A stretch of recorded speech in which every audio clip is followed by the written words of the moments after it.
प्रभु यीशु ख्रिस्त में प्यारे भाइयों, बहनों और बच्चों, आज हम राख बुधवार मनाते हैं।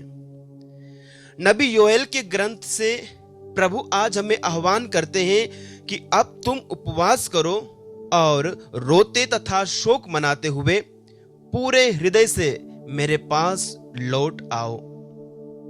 अपने वस्त्र फाड़ कर नहीं बल्कि हृदय से पश्चाताप करो और अपने प्रभु ईश्वर के पास लौट आओ, क्योंकि वह करुणामय, दयालु, अत्यंत सहनशील और दयासागर है।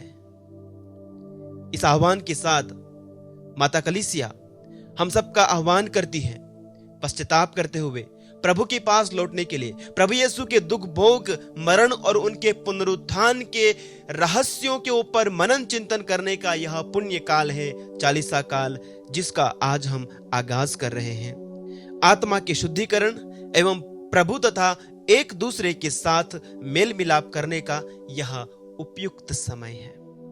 यह अनुग्रह का समय है, आत्माओं के उद्धार का समय है।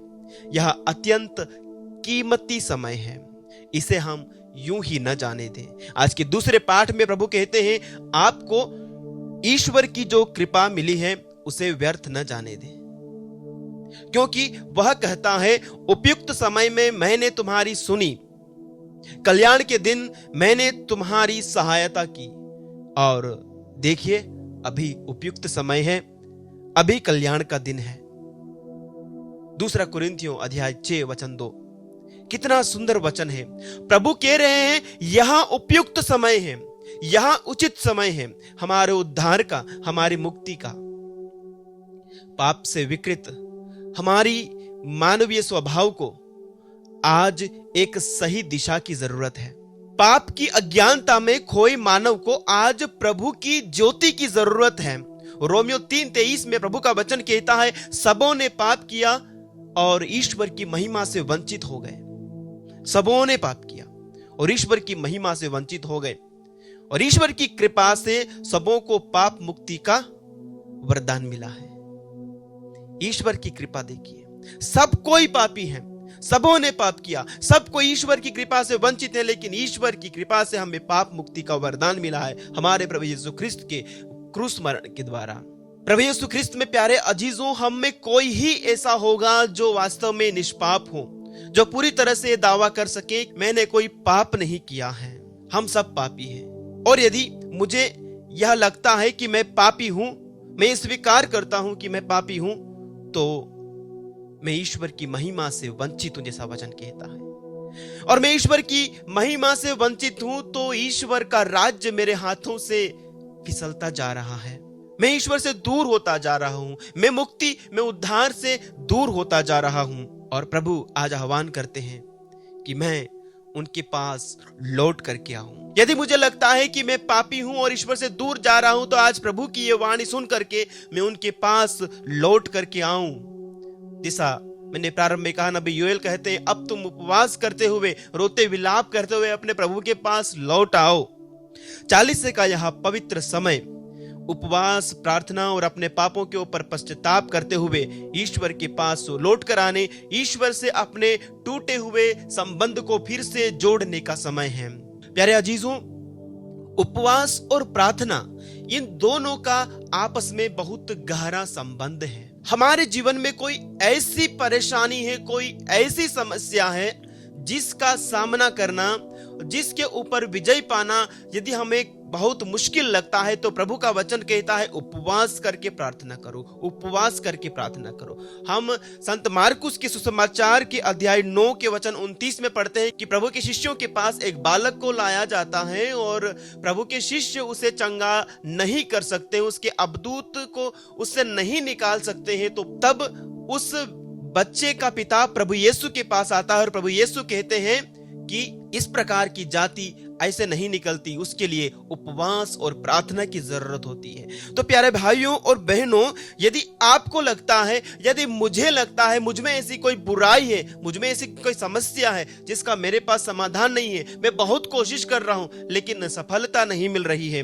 कई ऐसे व्यक्तियों को मैंने देखा है जो विभिन्न प्रकार की बुरी आदतों में है, नशापान, गाली देना, दूसरों की बुराई करना, अश्लील वीडियोस देखना और विभिन्न प्रकार की वासना के गुलाम बन जाना, और अपनी तमाम कोशिशों के बाद भी वो इस बुराई के चंगुल से बाहर नहीं आ पाते हैं। प्रभु का वचन कहता है, हमें आह्वान करता है, उपवास करो, उपवास करो और प्रार्थना करो चालीसा के इस समय में, और देखना आप अपनी बुराइयों से आजाद होंगे, आपके बंधनों से आपको छुटकारा मिलेगा, आपको उद्धार मिलेगा, चंगाई मिलेगी। क्योंकि वचन कहता है, रोमियो के लिखे पत्र अध्याय 5 के वचन 10 में, उसके पुत्र के जीवन द्वारा निश्चय ही हमारा उद्धार होगा। उसके पुत्र के जीवन द्वारा, उसके पुत्र प्रभु यीशु के जीवन के द्वारा निश्चय ही हमारा उद्धार होगा। और हम दूसरा पेतरुस के 24 में पढ़ते हैं, वह अपने शरीर में हमारे पापों को क्रूस के काठ पर ले गए, जिससे हम पाप के लिए मृत होकर धार्मिकता के लिए जीने लगे। प्रभु यीशु क्रूस के काठ पर हमारे पापों को ले गए हैं। मेरी हर एक कमजोरी को, मेरी हर एक बुराई को, मेरे हर एक पाप में स्वभाव को उसने क्रूस पर ठोका है, उसने क्रूस पर उसे क्रूसित करके नष्ट किया है। इसलिए मैं आजाद हो सकता हूं, इसलिए मैं मुक्ति पा सकता हूं। यह मुक्ति का समय है। हमारी हर एक कमजोरी, हर एक दुर्बलता को प्रभु ने अपने क्रूस पर क्रूसित करके हमें अपने पुनरुत्थान के द्वारा आजादी दी है, छुटकारा दिया है। चालीसा का काल इसलिए न केवल प्रभु के दुख भोग के ऊपर मनन चिंतन का समय है, लेकिन उनके पुनरुत्थान और उनकी महिमा के भागीदार बनने के लिए एक आह्वान है। और इस चालीसा काल में 3 मुख्य बातों के ऊपर कैथोलिक कलीसिया हम लोगों को आह्वान करती है कि हम मनन चिंतन करें और इन 3 बातों का पालन करें। पहली बात है उपवास, दूसरी प्रार्थना और तीसरी बात दान पुण्य करना। और ये तीनों बातें, ये तीनों काम करने का हमारा उद्देश्य आज के सुसमाचार में प्रभु कहते हैं, लोगों को खुश करने के लिए नहीं, लोगों को दिखाने के लिए नहीं, लेकिन ईश्वर को प्रसन्न करने के लिए होना चाहिए। मेरी प्रार्थना, मेरा उपवास और मेरा दान सिर्फ और सिर्फ मेरे और मेरे ईश्वर के बीच अपने संबंध को प्रगाढ़ करने के लिए होना चाहिए। दुनिया की वाहवाह लूटने के लिए नहीं, दुनिया को दिखाने के लिए, दुनिया में प्रशंसा पाने के लिए नहीं। प्रभु यीशु ख्रिस्त में प्यारे भाइयों और बहनों, मेरी प्रार्थना का उद्देश्य यह ना हो कि मैं लोगों की निगाह में धार्मिक कहलाऊं, लेकिन मेरी प्रार्थना का उद्देश्य यह होना चाहिए कि मेरा मेरे प्रभु के साथ संबंध और भी प्रगाढ़ और गाढ़ा हो जाए। वैसे ही मेरे दान पुण्य का उद्देश्य यह नहीं होना चाहिए कि लोग मुझे महादानी कहें, लोग मेरी उदारता की प्रशंसा करें, नहीं, लेकिन मेरे दान देने से किसी गरीब का भला हो जाए, किसी जरूरतमंद की जरूरत पूरी हो जाए, और उसका पुण्य फल मुझे इस दुनिया में नहीं, मुझे आने वाले संसार में मिले। और वैसे ही मेरे उपवास का उद्देश्य लोगों की निगाह में मुझे धार्मिक माना जाना ना हो, लेकिन मेरे उपवास के द्वारा मेरी अंतर आत्मा, मेरा आंतरिक मनोभाव एक घड़िया में सोने की तरह उत्कृष्ट हो जाए, परिवर्तित हो जाए, और इस प्रकार मैं मेरे उपवास, प्रार्थना और त्याग तपस्या के द्वारा और दान के द्वारा ईश्वर के अधिक करीब आ जाऊं।